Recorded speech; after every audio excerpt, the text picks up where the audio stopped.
Hello, students. Welcome back to our EVS class. Let us continue with our lesson number 19, My School. So, students, in last video, you have studied about Surekha and Mihir, then how ancient schools were formed. Then British came to India and they started new modern schools. Then we have studied about some great Indian peoples who did work in education and school system. Now let us proceed further. As you know, Savitribai Phule and her work, she had started school in Pune for girls. First time at that time. Many people were curious to see the annual result of Savitribai Phule's School for Girls. When the girl who stood first was given a prize, she said, I don't want a prize. I want a library for a school. This girl used to study until late in night at home. Jyotirao Phule and Savitribai Phule had arranged to give agricultural and technical education to the children in the school. Now, let us learn about Rabindranath Tagore.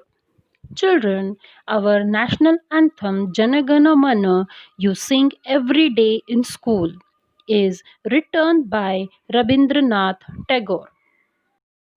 He had started a school in Bolpur in Bengal. The school was held in the midst of green trees, colorful flowers, creeping birds under the blue skies. The school was called Shanti Niketan. Children loved that school very much.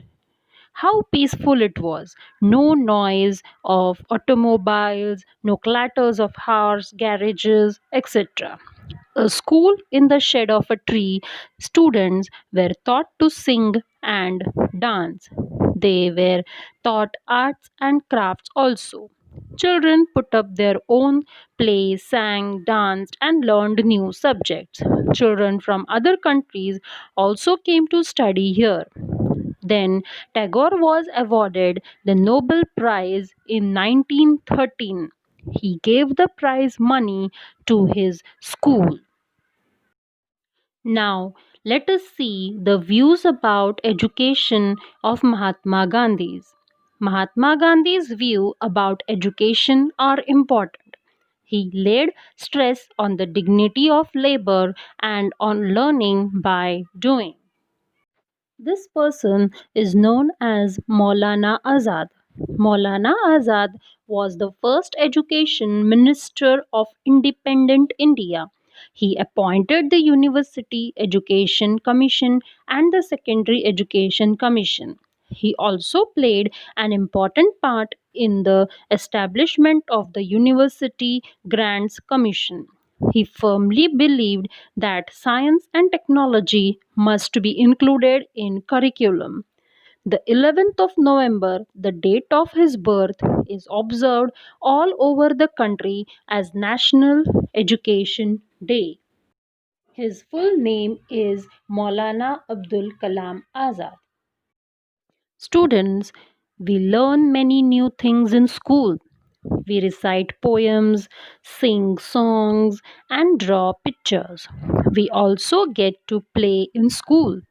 We play kho, then kabaddi, and also legim in school is taught.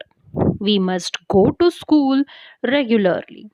Going to school on time teaches us punctuality. We also learn in school how to keep ourselves clean. We also learn the importance of keeping the public places clean. Personal and public hygiene helps to keep us healthy. In school, we have different rooms such as library, then computer labs, then we have playing we have playgrounds, etc. All this should be kept clean. It is our duty to keep the classroom clean. Children, sometimes you see a crowd or some hullabulla near the water tank of the school. What rules should be followed while using these facilities? We should stand in a queue and one by one everyone should take the water. We should wait in a queue. Then we should follow some certain rules and regulations of the school. Books borrowed from the library should be returned on time. We should not tear them or damage them.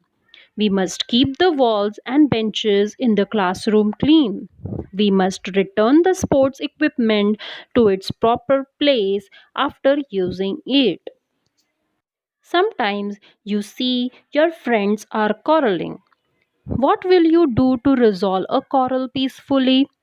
How will you behave with the person you have quarreled with or after the quarrel has ended? Will you take the help of a teacher to resolve the quarrel? Yes, we must call our teacher and tell the situation. Quarrels may arise between friends, but they should be resolved amicably. Every person who is quarreling should get a chance to present their side. Quarrels should not lead to physical fights. The teacher should be asked to help if a quarrel cannot be resolved.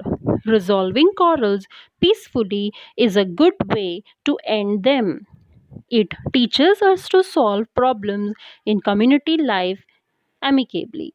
If issues in community life are resolved peacefully, many of our problems will be solved. Now, students, are there any children in your area who do not attend school? Why do not go to school?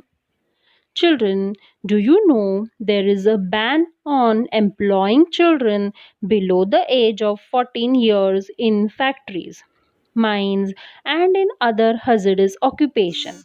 In 2006, the right against exploitation was expanded to include child labor. It made all kinds of child labor illegal. Each child must get the opportunity to attend school. School is for everyone. We learn how to get along with others at school. We get to know a lot of people at school. We realize that we are a part of a society. Children, you must love your school. You should also respect your teachers. And you should not stop learning. Education will make you a great person ahead. Thank you.